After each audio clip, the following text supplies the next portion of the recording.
السلام عليكم ورحمه الله وبركاته. حبايب قلبي عاملين ايه؟ يا رب تكونوا بالف صحه وبالف خير. النهارده يا جماعه جايبه لكم فيديو جديد، بس فيديو حلو جدا جدا انتوا هتستفادوا منه. انا لا عامل اكل ولا طبخ ولا تنظيف.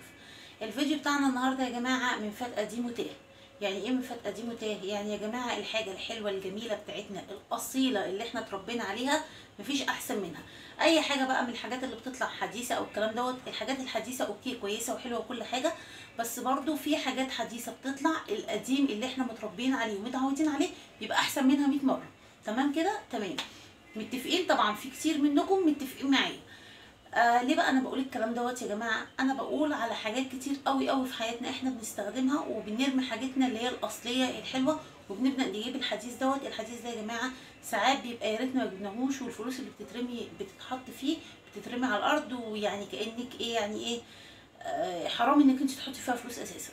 طب ليه انا بقول الكلام ده كله؟ عشان الخص عليكم الوقت وما اطولش عليكم. النهارده انا عامله لكم فيديو عن الحلل الجرانيت والحلل التيفال والكلام ده كله، وايه الحلو فيهم وايه اللي مش حلو فيهم، وتجيبيهم ولا ما تجيبهمش. ده اللي هنشوفه في الفيديو بتاعنا النهارده.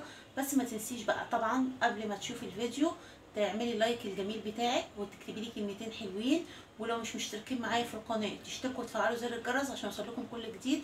ولو اول مره تشوفوني، انا مطبخ خد اكلات مصريه. دلوقتي حضراتكم هنبدا نشوف مع بعض دلوقتي ايه الفرق بين الحلل الجرانيت واي حلل تانية، وهل هي حلوه ولا مش حلوه، وهنشوف احنا تجربتي انا مع الحلل ايه. فتعالوا كده بقى بالراحه نسمي بسم الله الرحمن الرحيم، وادور لكم الكاميرا كده ونشوف الحلل بتاعتي اخبارها ايه. يلا نبدا مع بعض. بصوا حبايب قلبي، دي الحله الالومنيا الاصيله بتاعتي اللي انا كنت بستخدمها. دي حله الومنيا، بصوا شكلها عامل ازاي. انا مش عارفه بقى الكاميرا موضحه ولا ايه.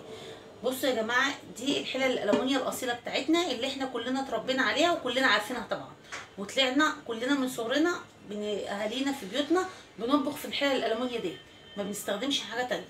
وبتحته سلكه بنغسلها بتلمع الحاجه بتبقى زي الفل وبتبقى ايه قشطه. دخلت علينا بقى التكنولوجيا والتطورات الحديثه، وان احنا لازم نبص الحاجه شكلها قمر ازاي، ان احنا لازم نجيب الجرانيت، لا نجيب التيفال، لا نجيب السيراميك، وبقينا محتارين بين الجرانيت والسيراميك والتيفال. بصوا يا جماعه، احلى حلل تستخدموها الالومنيا والستانلس، دول احسن حاجه. لكن هقول لحضرتك حاجه بقى، لا الجرانيت ولا السيراميك ولا التيفال ولا اي نوع من انواع الحلل دي خالص. دي الحلل دي عايزه الرمي بصراحه في الزباله، لان الفلوس اللي بتحطي فيها دي بتبقى ايه، حرام انك تحطي فيها فلوس. بصوا بقى، لما حبيت اغير وابدل الحله الاموره دي، انا طبعا مش جايبه لكم الطعم كله، جبت الحلل الايه اللي هي دي المفروض ان هي جرانيت. حد هيقول لي انت عشان انت مش جايباها نوع غالي. النوع الغالي حلو برضو يا جماعه. لو نوع غالي، لو جايبه طقم ب 10000 جنيه برضو هيتقشر ويبوظ. هتقولي لي انت استخدمتيه غلط. جايبه له طقم سيليكون، تمام، بغسله بالليفه المخصصه ليه، ما بحطش الاكل فيه في التلاجة. كل دي الارشادات اللي بتقال عليها. ما تحطيش الاكل فيه في التلاجة، تسيبيه لما يبرد وتحطيه في علب وتعينيه في التلاجة، ماشي. ما تبقاش الحله سخنه وتحطيها في الحوض عشان ما تطقطقش. كل ده انا عملته. برضو في الاخر الطقم فيه ستيك ما يستاهلش الزام. بصوا بقى طقم الحله اللي هو الجرانيت، بصوا الحله عامله ازاي، هي عباره عن حديد. هتقولي لي في اطقم غاليه واطقم حلو، برضو بتبقى نفس الوضع. هي بتفرق في الطبقه اللي هي بتطلع عليها، والطبقه دي مع الوقت برضو بتبوظ، ما بقاش لها ريحه اللازم. فده الفرق يا جماعه بين الحلل الالومنيا والحلل الجرانيت. احسن حاجه انا اتعلمتها واحسن حاجه اتعودت عليها ومن استخدامي ليها الحله الالومنيا. الحله الالومنيا بحته سلكه مواعين، احنا طبعا عارفين سلك المواعين بتاعنا. بنجيب حته سلكه المواعين ونغسل الحله، بتبقى زي الفل وبتبرق وبتطلع قشطه. تطبخي فيها وتسيبي الاكل لما يبرد وتحطيه في حله وتحطيه في علب اللي هي المخصصه للطبخ، اللي هي العلب اللي هي المخصصه لحفظ الطعام، بيبقى مكتوب عليها رقم 5. وتجيبيها من مكان نضيف وما تسترخصيش في العلب البلاستيك دي يا جماعه، لان دي بتبقى خطر لو انت استرخصتي فيها. وتبداي الاكل بتاعك تحطيه في العلب دي وتحتفظي بيه في التلاجة، لكن ما بيتيش الاكل في الحله عموما لو كانت الومنيا او جرانيت او ستانلس او تيفال او اي نوع من انواع الحلل. ما تحطيش الاكل فيه بيتيه في قلب التلاجة. نحن نحطه في العلب اللي هي البلاستيك المخصصه لحفظ الطعام.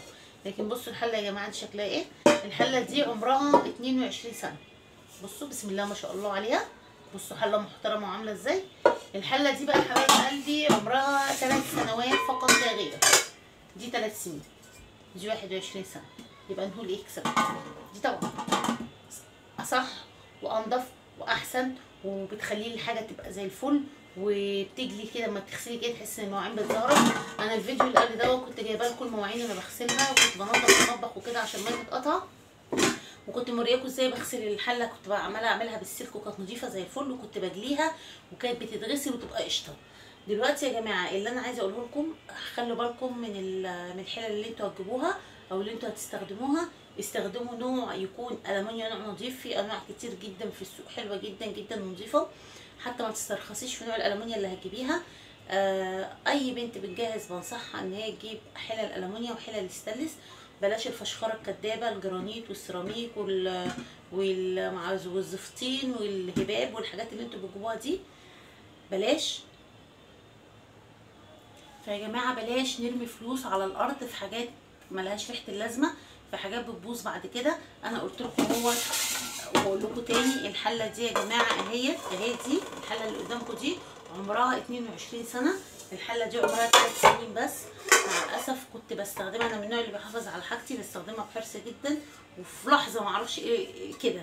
والطقم كله، مش انا جايبه لكم دي مثلا عشان اوريها لكم، لا، طقم الحلل كله عندي تقريبا. انا ببص هنا كده لو في حله كنت وريتها لكم. الحلل دي طبعا ملهاش اي استخدام عندي تاني، ولا تنفع تعملي بيها اي حاجه. الحلل دي مكانها الزباله، ما تتحطش في مكان تاني غير كده. فانا نصيحه يعني يا جماعه لوجه الله، بلاش انتوا ترموا فلوسكم في حاجات ملهاش ريحه اللازمه. ما ترموش فلوسكم في الارض، حافظوا على صحتكم، حافظوا على فلوسكم شويه. اللي خلاني اروح اجيب طقم سيراميك، وخصوصا اهالينا وحبايبنا في الارياف، تبص تلاقي جايبين طقم سيراميك وطقم جرانيت وطقم معرفش رخام باين ولا طقم ايه، وجايبين طقم وطقم وطقم وطقم، عددهم قد كده عشان يبقى اسمهم جابوا حاجات كتير. وفي الاخر بعد كده بنخش في مشكله غريمات وحاجات كده ملهاش ريحه اللازمه، لان احنا بنرمي فلوسنا على حاجات ملهاش لازمه. هو انا لو اي عروسه انا بنصحها، هو طقم الحلل الالمونيا يا بنتي وطقم الحلل الستانلس، والله العظيم احسن من كده مفيش. مش لازم تجيبي عدد، جيبي طقم الومنيا محترم بمبلغ محترم، وجيبي طقم سيراميك اسفه طقم ستانلس محترم بمبلغ محترم. لكن لو جبتي طقم جرانيت او طقم سيراميك جبتيه مبلغ عالي جدا جدا جدا، حتى لو دفع فيه اقول لك 10000 جنيه برضه هيبوظ، والله العظيم عن تجربه برضه هيبوظ. انا لو ما كنتش دافعه فيه 10000 جنيه ولا حاجه، بس برضه كنت حاطه فيه مبلغ كويس، وفي الاخر باظ. ناس تانية اصحابي ومعارفي واصحاب وقرايبي جايبين برضو جابوا التيفال وجابوا الجرانيت وجابوا السيراميك، وجايبين انواع غاليه جدا جدا جدا، برضو نفس اللي بقول لكم عليه. الحلل برضو باظت عندهم وما قعدتش عندهم اي حاجه خالص. فيا جماعه زي ما بقول لكم، من فات قديم وتاه، الواحد ما ينساش اصله. حتى مهما غني، يعني مهما اتغنى ومهما علي والكلام دوت، ما تنساش اصلنا، ما ننساش الحاجه الاصيله الحلوه اللي احنا اتربينا عليها. حاجاتنا الجميله الشيك الرقيقه البسيطه اللي اهالينا كانوا بيستخدموها في بيوتنا وتربينا عليها. دي حاجه في منتهى الجمال يا جماعه. بلاش نرمي فلوسنا على الفاضي على حاجات ملهاش ريحه اللازمه. نستفاد بالفلوس بحاجه تانية ونجيب حاجه تانية، محدش هيقول ان احنا ما جبناش، محدش هيقول ان احنا ما عملناش، واللي يقول طز فيه ما يهمكوش من حد. المهم ان احنا نجيب الحاجه اللي تعجبنا احنا والحاجه اللي تنفعنا احنا. كده الفيديو بتاعي خلص النهارده، اترككم في رعايه الله، والسلام عليكم ورحمه الله وبركاته.